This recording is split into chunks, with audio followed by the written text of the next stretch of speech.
रसना इंद्रिय का विषय। किसका? रसना इंद्रिय का विषय बना। सुगंध दुर्गंध बनी हुई है, इनमें लगे हम। अच्छा इत्र होना चाहिए, बदबू है, खुशबू है, अरे एक से द्वेष एक से राग।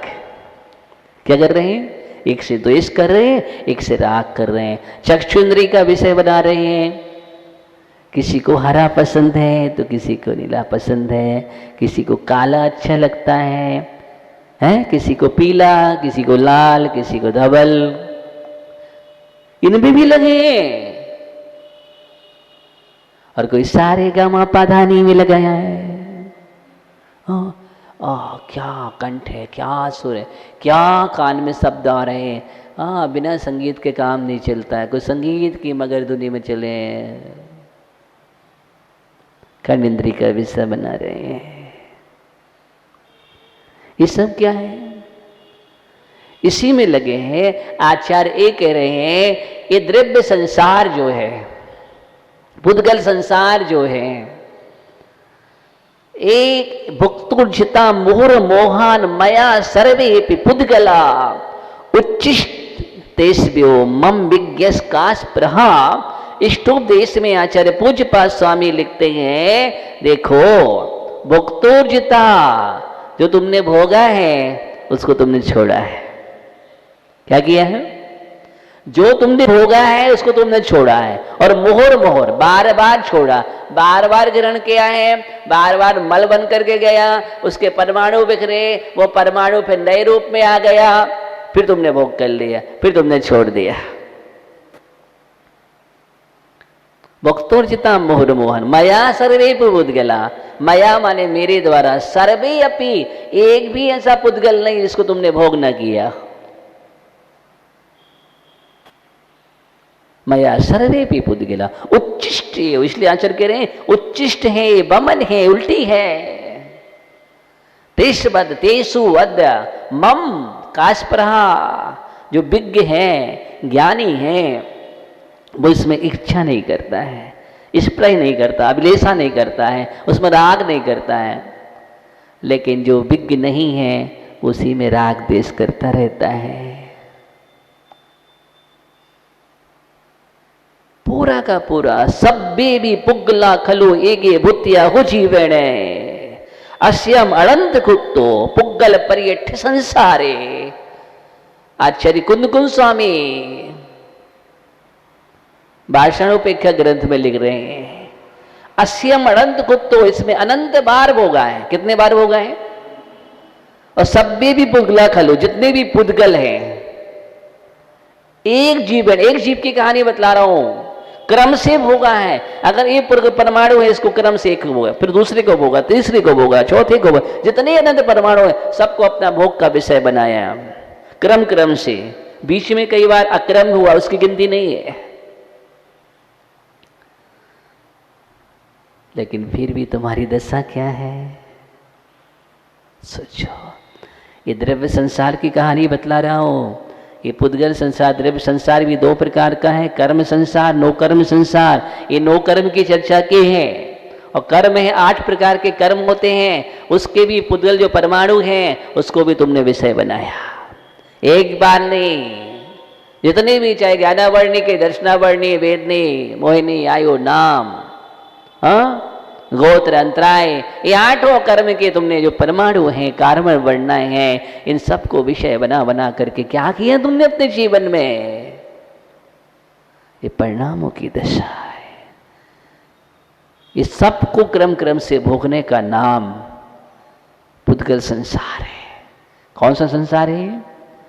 पुद्गल संसार है। और दूसरा संसार होता है क्षेत्र संसार।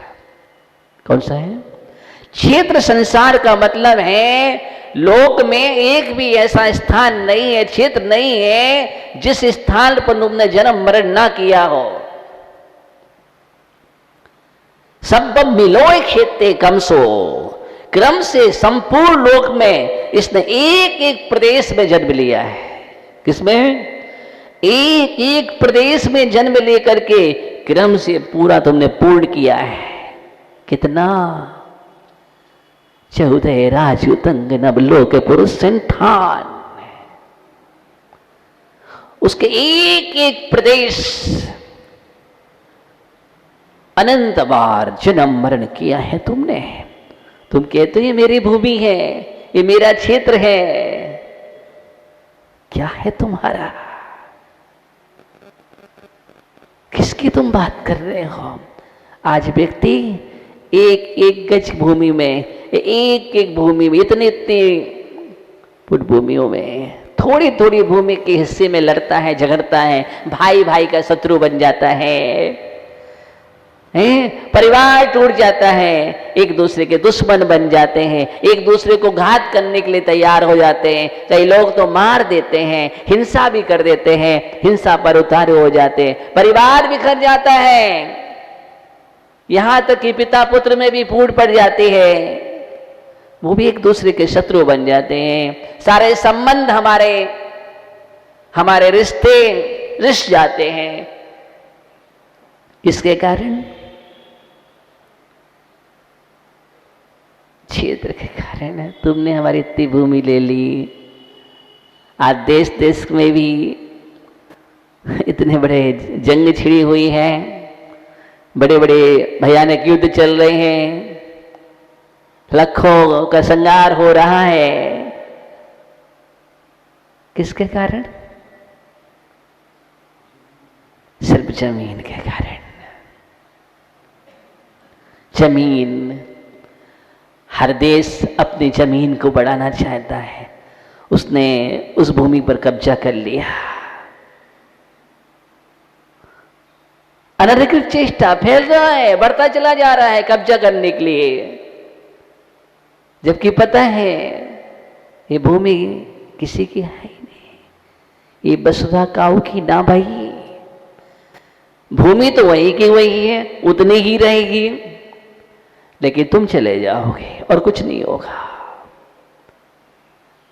आश्चर्य कह रहे हैं, आज व्यक्ति इसी में लड़ रहा है। जड़ जोड़ और जमीन, झगड़े के तीन जड़, जड़ जोड़ो और जमीन। जड़ भूमि में लगा हुआ है, या जोड़ों में लगा हुआ है, स्त्रियों में लगा हुआ है, जमीन जायदाद में लगा हुआ है, धन वैभव, ये सब यही तो चल रहा। और क्या है? जीवन की कहानी इतनी है और इसके आगे कुछ भी नहीं है। जड़ जोड़ो जमीन, या रोटी कपड़ा मकान, हाँ, इसके आगे कुछ है ही नहीं है। इसके आगे हमने सोचा ही नहीं कि मुझे मनुष्य जीवन मिला है तो किस लिए मिला है। ये मनुष्य जीवन इसके लिए नहीं मिला है, झगड़े विसंवाद करने के लिए नहीं मिला है। स्वाद और विवाद ये दोनों ही खराब है। स्वाद में फंसा, शरीर खराब हुआ, विवाद में गया, परिवार चला गया, समाज चली गई, दोनों ही खराब है। लेकिन हम दो में ही जी रहे हैं। सोचो ना, अब वो किसी का भी स्वाद हो सकता है, जो जो तुम्हें अच्छा लगता है वो सब स्वाद है।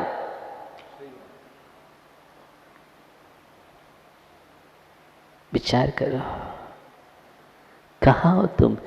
एक एक आगम में लिखा है, लोक के सुमेरु पर्वत के नीचे तल में 8 मध्य प्रदेश होते हैं। उसको आधार बना करके 8 प्रदेश, वहां पर इस जीव ने क्रम क्रम से जन्म मरण किया है और वहां से बढ़ता बढ़ता पूरे लोक में एक एक प्रदेश में जन्म मरण किया है। क्या किया है? एक एक प्रदेश में जन्म मरण पूर्ण किया है। और तुम कहते हो मेरा प्रदेश, मेरी भूमि, मेरा क्षेत्र। अज्ञानता है सब, कुछ भी तुम्हारा नहीं। इतने चक्रवर्ती इस धरा पर हो चुके हैं, अनंत चक्रवर्ती, लेकिन भूमि वही की वही है। 6 खंड आज भी हैं, वो कहीं नहीं जाएंगे, लेकिन वो 6 खंड के अधिपति नहीं रहे, वो चले गए। चले गए वो ठीक है, साधना करके सिद्धालय नहीं पहुंच गए, सिद्ध परमेष्ठी बन करके अंत में बोध हो गया कि मेरा कुछ भी नहीं है, इसलिए उन्होंने जीर्ण के समान त्याग कर दिया। कैसे? जीर्ण सम त्यागी। ये पुद्गल संसार, क्षेत्र संसार, काल संसार। काल संसार कौन सा समय? ओहो, जिस समय में तुमने जन्म मरण नहीं किया है, हैप्पी बर्थडे। कोई वर्षगांठ मना रहा है, जन्मोत्सव मना रहे हैं। मैं बड़ा हो गया, जबकि पता है ऐसा कोई समय नहीं है। एक एक पल माइनस हो रहा है और तुम खुशी हो रहे हैं। तुम्हें अज्ञानता देखो, तुम बड़े हो रहे हो कि छोटे हो रहे हो? बोलो मनोज भैया। लेकिन तुम उत्सव किसका मना रहे हो? मैं इतना बड़ा हो गया, इतने साल हो गए मेरे, वर्ष गांठे, शादी की वर्षगांठ मनाओ, खुशी हो रहे हैं, फिर से बरमाला डाल रहे एक दूसरे में। अधिकार हो तुम्हारे जीवन के लिए, फिर से वही राग रंग वापस, जिसको मुझे छोड़ना है उसको याद को ताजा कर रहे हैं। देखो अज्ञानता, देखो इस रागी व्यक्ति की। उसको हम क्या कर रहे हैं, जिसको हमें छोड़ना चाहिए उसको हम वापस फिर मनाते हैं। उसी क्रम से राग को फिर मजबूत कर लेते हैं, मोह का बंधन और मजबूत कर लेते हैं। हैं क्या है? जबकि हमें उस दिन भक्ति और पूजन करना चाहिए। भगवान इतने बस तो हमारे मोह माया में चले गए हैं, राग रंग में चले गए हैं। अब बोध मुझे जागृत हो रहा है। असंयम में चले गए और तुम असंयम की खुशी मना रहे हो। क्या कर रहे हो तुम? हैं? असंयम की खुशी मना रहे हो। संयम में जाते तो उसकी खुशी मनाओ कि मेरे इतने वर्ष संयम की साधना के साथ हुए हैं, तो गौरव होता है कि मैंने इतने वर्ष तक संयम की साधना की है, तप किया है, त्याग किया है, इसलिए वो उत्सव तो महोत्सव बनता है। लेकिन असंयम का, लेकिन हम क्या करते हैं?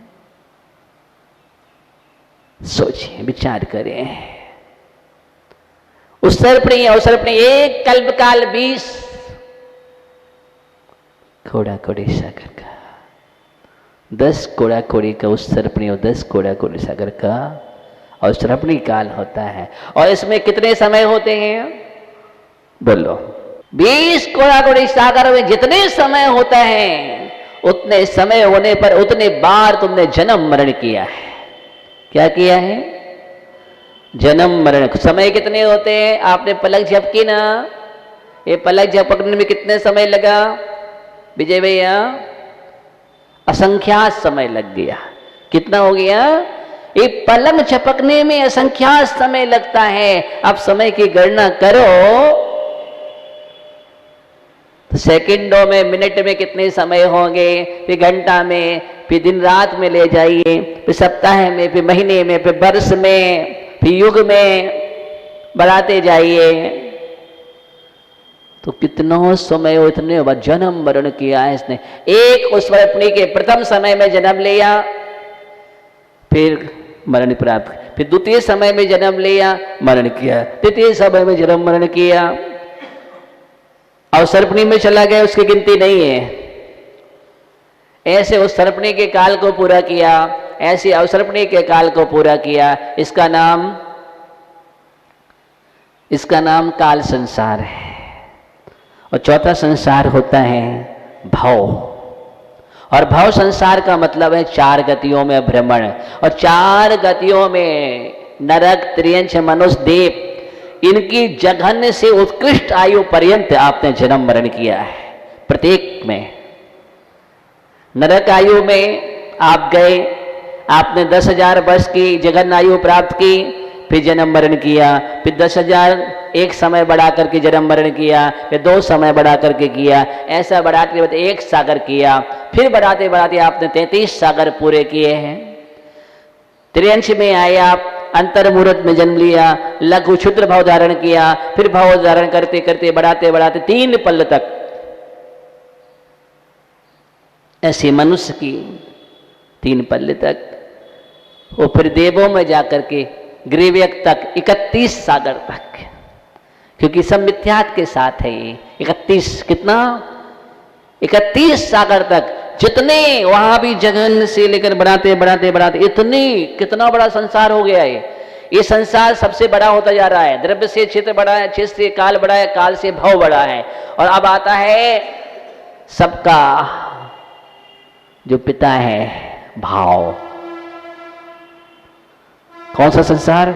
भाव संसार सबसे बड़ा संसार है, और भाव संसार तुमने किया है, और भाव से ही सब भाव भी हुआ है, जो भी हुआ सब भावों से हुआ है।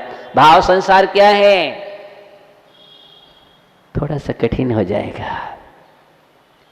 योग स्थान है, कसाय स्थान है, प्रकृति प्रदेश आदि जो स्थान है, इन स्थान में असंख्यात लोक परिमाण। कितना है?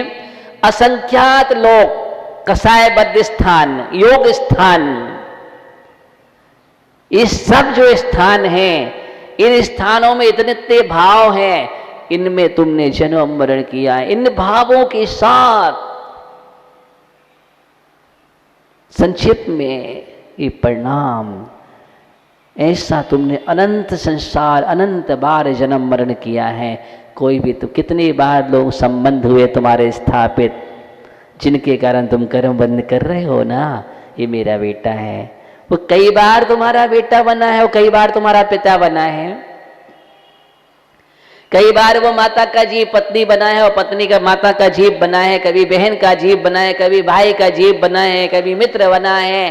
कितने संबंध एक जीव के साथ, कितने कितने संबंध हुए हैं। तुम कितने संबंधों की बात कर रहे हो? इसलिए कोई भी संबंध, ये संबंध रहेंगे तब तक बंध रहेगा। संबंध ही बंध का कारण है, संबंधों से बंध किया है। बंध मत करो, बंद करो। क्या करो? अब बंद करो। बंद को बंद करोगे, बंदनी हो जाओगे। इसलिए संसार दशा को हम समझें। संसार और अपेक्षा बहुत विशाल है। क्या है? कहाँ सुख है? कोई इष्ट वियों की बिल्क है, उसमें पढ़ो ना, वैराग्य भावना पढ़ना, समय नहीं है, उसकी पंक्तियां पढ़ो, या 12 भावना की मंगल राय की पंक्तियां पढ़ो। संसार और प्रेक्षा में पूरा संसार का दिग्दर्शन है, कैसे कैसे दुख होते हैं। कौन सुखी है संसार में? कोई तन से दिख रहा है, कोई मन से। कोई तन से दुखी है तो कोई मन से दुखी है, कोई धन से दुखी है, कोई धन में दुखी है। अनेक प्रकार के दुखी है। इसलिए हम संसार को समझें अपने जीवन में, और संसारातीत होने का प्रयत्न करें। हम भोग भोग से विरक्त हों, आसक्तियाँ अपने जीवन में तोड़ें। संसार में कोई पदार्थ अच्छा नहीं है, कोई बुरा नहीं है। हमारे परिणाम ही अच्छे बुरे हैं, और अच्छे बुरे परिणाम होने पर संसार का सृजन होता है। इसलिए हम परिणामों को अच्छा परिणाम दें तो अच्छा परिणाम मिलेगा। ओम नमः शिवाय।